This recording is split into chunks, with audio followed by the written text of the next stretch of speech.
my mic's on. Your mic's on. Your mic is on. Are So, you sure? Oh yeah. There's no light. There doesn't need to be a light. Yours is a light. What? Yeah, yours is green. Great. So you're telling me all these things I've been doing have been worthless? Oh, whatever. Maybe. We'll talk loudly. Here he goes. Yeah. This is Robert the Roof Guy here with Curtis Kincaid, one of the people I love most in this industry. He lives in Utah, not bragging. Smart guy. He started out as an insurance adjuster. That's right. Yeah, absolutely. Tell me about that. I need to hear a funny story. This is the only insurance adjuster that has ever approved a roof based on UFO damage. I want to hear that story. Yeah, sure. So I was doing a claim in Florida after a hurricane. Beautiful home, probably 4,500 square feet. 2 classic Corvettes in the garage, so clearly we'll call him a stable gentleman. So he comes out, he's explaining what happened. He's explaining that there was a alien spacecraft parked behind his house, and the day of the storm, the spacecraft decided to take off and leave, and because of it leaving so fast, it caused damage to his stucco. Okay. So he goes back in the house, he brings me a drawing of the spacecraft. I still have it framed in my office. I didn't know what to do with this. So I call my boss up and I explain what's happening. The same guy had another alien spacecraft damage to his house 5 years prior. The insurance paid it. They just told me to write up the damage to the stucco because in this guy's mind, it actually was an alien spacecraft and the insurance company had no way to prove it was not an alien spacecraft. So they paid for damage. Okay, sounds great. Did your boss say anything or no? So he actually adjusted that same house 5 years before for the prior claim. The funny thing is people worry about insurance companies dropping them. I'm pretty sure if you send an alien spaceship at your house and they don't drop you, I think you're safe. Absolutely safe. As long as your check's cash. That's right. But what do you do now? Yeah, so we started an AI company. We write comparative quotes where if there's a dispute between the contractor and the carrier, we can produce a fair market value estimate that does a building code review, geometry review of the house to do complexity and components, and we provide a fair market value estimate in about 6.5 seconds. So what benefit is that to the contractor, the homeowner, the carrier? Yeah. Like what's your niche? So our niche really, if the contractor is at 30,000 and the carrier is at 10,000, they're going to spend about 120 days on average fighting to get to, let's call it $26,000. Yeah. Our tech already knows it's $26,000 for the fair market value estimate. So instead of having the fight, we can just do an estimate in about 6.5 seconds that you provide to the carrier as a third-party estimate. Move forward to do your claims faster. And what gives your estimate more authority than maybe another thing that they're using? Yeah, sure, absolutely. So we've been tested at all of the big carriers. We actually have several carriers that here in this first quarter, we have contracts in place. Right now there's some NDAs. But before hail season, some of the very big top 3 carriers will now be using ScopeWorks as their estimate tool.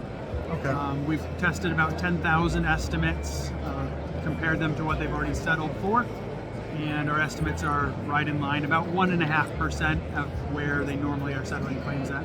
So as Xactimate is kind of like in a perfect world, this is where it would be, yours is more realistic. Yeah, so we're tracking 652 price zones around the country. We have API connections to SRS and ABC, so we know in live time what the material costs are. We're also tracking about 3,500 crews around the country every Friday. So we know every Friday if there's been changes to the labor market. So this allows us to have on-the-ground live pricing, unlike Xactimate and others, where they're often 90 days behind. So they're still always lagging on what the true market conditions are. We've got it every Friday to dial it in. Awesome. So what's going forward? What's your next plan? I know you used to work a lot in negotiation, or I guess you can't say negotiation, but back and forth. Yeah, so I carriers. used to be a standard supplements company. 17 guys at one point were writing estimates, getting estimates approved by the carriers for the contractors. We've gotten out of that, and now we're really just doing AI work. Next for us is Q2 of this year. We'll be rolling out other surfaces. So right now we do roofs, gutters, and solar panels. Into Q2 we have all of the tech built for siding, soffits, and fascias.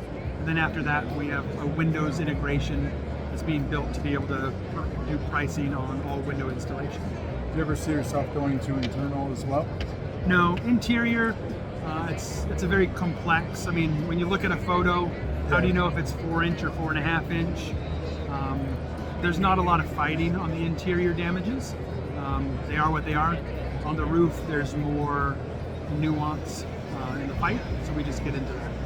What percentage of people are eligible to file an insurance claim for their property that don't know? If you had to guess. You know, it's a pretty big number. We're working with a client right now. They're fairly significant in the solar world. They gave us 96,000 addresses that they had installed solar on in the last 12 months.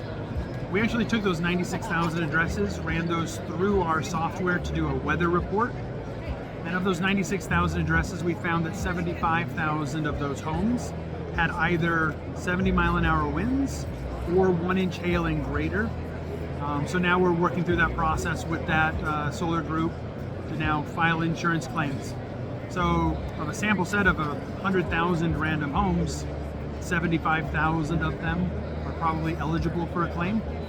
So they're now working through that process. So math has always been a challenge for me, so that sounds like 75%. That's correct. Or 3 out of 4, which That's is also what I would correct. remember. Where do you see insurance and property damage claims going in the future? You know, we all know that the carriers are getting tighter and tighter, but I think they are trying to find a happy middle. And the different groups that we work with, they actually want to pay the correct amount. They just don't want to pay the over-abused amount. They don't want to pay the guys that are trying to maximize the claim payout. Sure. They just want to pay, and they want to pay once without the whole supplement game on the back end. And that's what we're helping everybody do. Just get the right price, get the right check to the homeowner, get the homeowner's roof installed. What advice would you give to a homeowner that has had something happen to their property? Sure. Like, what would be, like, if you could just distill it into like 2 minutes, Yeah. like what's the best information they can know to protect their interests? Sure. You know, I think every homeowner should have some advocate for them, either their contractor, a public adjuster, a lawyer. I think it's always smart to have somebody who represents your communication. I mean, the insurance company, they have lawyers, they have their own adjusters. You should probably have one yourself. Beyond that, your home is the most expensive thing you're ever going to own. You should probably take good care of it. And that roof is what's protecting everything on the inside. From the ground, most homeowners can't tell if they have damage or not. So if a guy knocks on your door and wants to do an inspection, let him. Not much harm in letting a guy get up there and check it out for you. Well, you used to be a traveling adjuster, No. right? Like, didn't you have to verify the death of cattle in Wyoming once? Yeah, so I was a cat adjuster for almost 15 years. And one of my first storms was a very large hail event out of Colorado.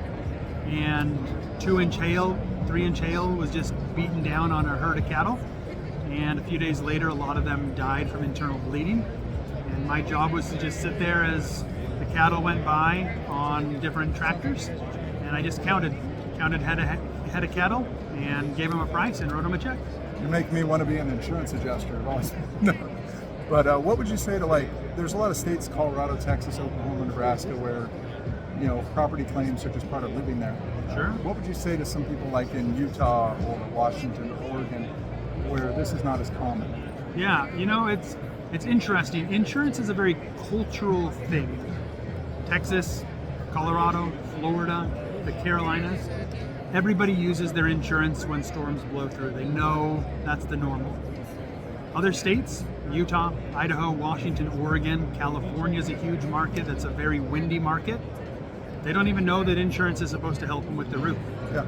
A lot of times when a roofer stops by to offer help, a lot of people think it's a scam. It's not. If your roof has damage, that's why you pay your insurance premium. So you should at least have it looked at. Awesome. So, Curtis, thanks again. Always a pleasure. Thanks, Rob. Appreciate it.